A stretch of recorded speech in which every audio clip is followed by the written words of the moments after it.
अस्सलामुअलैकुम वरहमतुल्लाहि वबरकातुहू। डॉक्टर मोहम्मद मोहसिन अब्बास, आज हम आपके सामने भेड़ बकरियों की एक ख़तरनाक बीमारी जिसका नाम लीवर फ्लूक इन्फेक्शन या लीवर फ्लूक इन्फेस्टेशन है, उसके बारे में थोड़ी सी गुफ्तगू करेंगे। भेड़ बकरियों में ये बीमारी पैरासाइट की पैदा करदा होती है और आम तौर पर ये मर्ज नशेबी इलाकों में, दलदली इलाकों में और सेम ज़दा इलाकों में ज़्यादा होता है। और गाय भैंस वगैरह भी इस मर्ज में मुब्तला हो सकते हैं, लेकिन उनमें इस बीमारी की शरह निस्बतन कम होती है। बड़ी उम्र के जानवरों के मुकाबला में छोटी उम्र के जानवर इस लीवर फ्लूक बीमारी में ज्यादा मुतासिर होते हैं। इस मर्ज की निशानियां और अलामात बयान करने से पहले हम इसका सबब आपको बताते हैं कि जो पैरासाइट है, उस पैरासाइट का क्या काम है, वो कैसे काम करता है। उसका जो पैरासाइट है घोंगे में रहता है, स्नेल जिसे कहते हैं। ये जो पैरासाइट है ये स्नेल में रहता है या घोंगे में रहता है, वहां से जमीन पर बिखरता है और घास भूस लफ्ज है असल में, ठीक है ना जी। घास भूस से भेड़ बकरी जब घास खाती है और चरती है तो उसके मैदा में ये जरासीम चले जाते हैं। ठीक हो गया। मैदा के अंदर जब चले गए तो अंतड़ियों में फिर ये चला जाता है। आप फिर गौर फरमाएं, इसका जो पैरासाइट है घोंगे में रहता है, वहां से जमीन पर बिखरता है। पैरासाइट घास भूस से भेड़ बकरी जब घास वगैरह पर चरती है तो उसके मैदा में से होता हुआ अंतड़ियों के अंदर चला जाता है, फिर उसके गोबर के साथ बाहर आ जाता है और घास वगैरह पर गिरकर 10-12 दिन में लार्वे निकल आते हैं। और लार्वे स्नेल में पनाह लेकर बढ़ते हैं। स्नेल यानी घोंगे फिर स्नेल से आजाद होकर इर्द गिर्द के माहौल में आ जाते हैं और घास और पानी के हमरा जानवर के मैदा में चले जाते हैं। ये हम आपको मोड ऑफ एक्शन बता रहे हैं कि ये पैरासाइट भेड़ और बकरियों के जिस्म में जाकर किस तरह अपना हमला करता है और किस तरह बीमार करता है। मैदा से बाइल की नाली में ये चले जाते हैं और उस वक्त ये पूरे जौबन पर होते हैं और अंडे की पैदावार वहां पर शुरू कर देते हैं। 10 से 12 हफ्तों में इस पैरासाइट की नश्वनुमा मुकम्मल हो जाती है। 10 से 12 हफ्ते लगते हैं इस पैरासाइट की नश्वनुमा मुकम्मल होने में। एक दफा जब वो भेड़ या बकरी के जिस्म के अंदर चला जाता है तो 10 से 12 हफ्ते लग जाते हैं इसको बीमारी पैदा करने में और इसकी नश्वनुमा मुकम्मल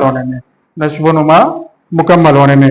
लेकिन सर्द मौसम में अंडों से फ्लूक नहीं निकल सकते।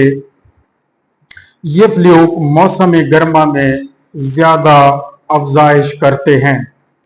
इस मर्ज की निशानियां और अलामात क्या हैं? बीमार जानवर जल्दी थक जाता है, थकावट ज्यादा हो जाती है, उसका सांस फूल जाता है, उसमें खून की शदीद कमी हो जाती है जिसे अनीमिया कहते हैं और जानवर दिन ब दिन कमजोर से कमजोर होता चला जाता है और लागरी यानी कमजोरी बहुत ज्यादा हो जाती है, नुमाया हो जाती है और रीढ़ की हड्डी निकल आती है। अक्सर यहाँ पर केसेस आते हैं हमारे पास, जानवर की रीढ़ की हड्डी वाज़े नजर आ रही होती है, बिल्कुल कमजोर होता है और ऑनर जो है, मालिक बताता है लो जी हम इसे बहुत ज्यादा चारा भी डालते हैं, वंडा भी डालते हैं, लेकिन ये कमजोर होता जा रहा है, इसकी हड्डियां निकल आई हैं, रीढ़ की हड्डी निकल आई है। और खास तौर पर बकरियों और भेड़ों में ये मामला देखने में आता है तो फौरी तौर पर ही हमें सोचना चाहिए कि कोई ऐसा पैरासाइट तो नहीं है जो इसके मैदे में जाकर बाइल की नाली, बाइल डक्ट जिसे कहते हैं, उसमें अपना काम तो नहीं दिखा रहा। तो मजीद क्या होता है जी, पेट पर और जबड़े के नीचे, यहाँ जबड़े के नीचे वर्म आ जाता है।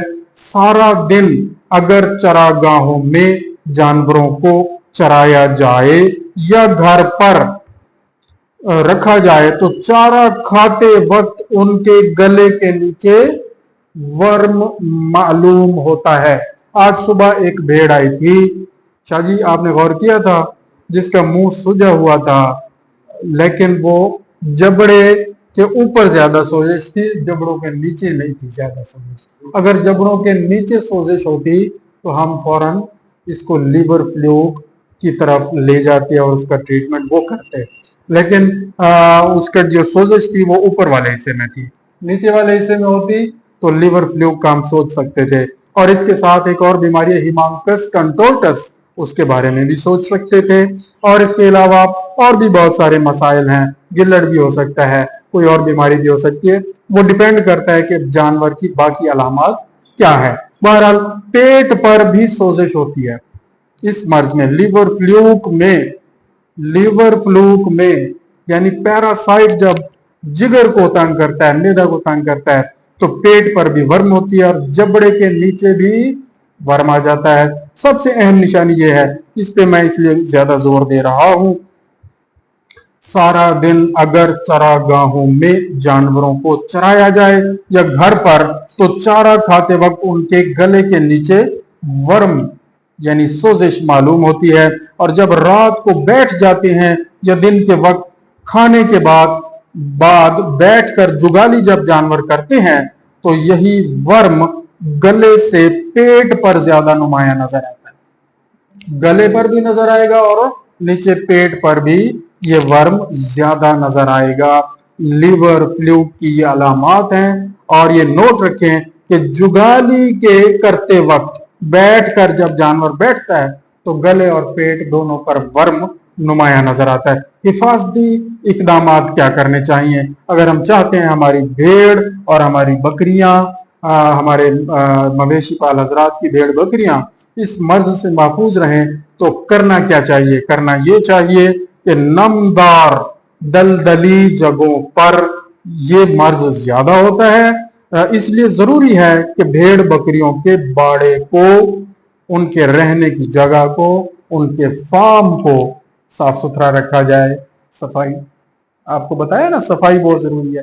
तो भेड़ बकरियों को भी अगर सफाई नहीं दी जाएगी तो वो भी बीमार हो जाती हैं, उनमें भी मर्ज आ जाता है, बीमारी आ जाती है, तो सफाई उनके लिए भी बहुत जरूरी है।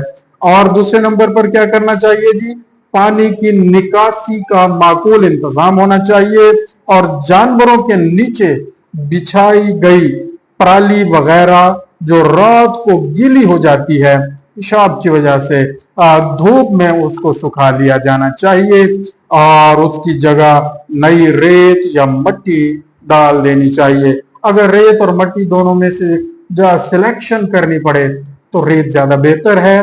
किस मौसम में? सर्दियों के मौसम में रेत ज्यादा बेहतर है और गर्मियों के मौसम में मट्टी ज्यादा बेहतर है। अब सवाल ये पैदा होता है ऐसा क्यों है? क्योंकि गर्मी के मौसम में ये जो चिचड़ और चिचड़ियां होती हैं ये रेत में और रेत के नीचे ये ज्यादा अपने घर बना लेती हैं और वहां पर ज्यादा इनकी अफजाइश नस्ल होती है। तो गर्मियों में कोशिश करें मट्टी होनी चाहिए और मट्टी सूख भी जाती है गर्मियों में धूप लगने से, और रेत सर्दियों में हो। सर्दियों में चिचड़ और चिचड़ी का हमला कम होता है, ना होने के बराबर होता है, तो ये खतरा कम रहता है, तो इसलिए सर्दियों में रेत हो सकती है। मजीद क्या करना चाहिए?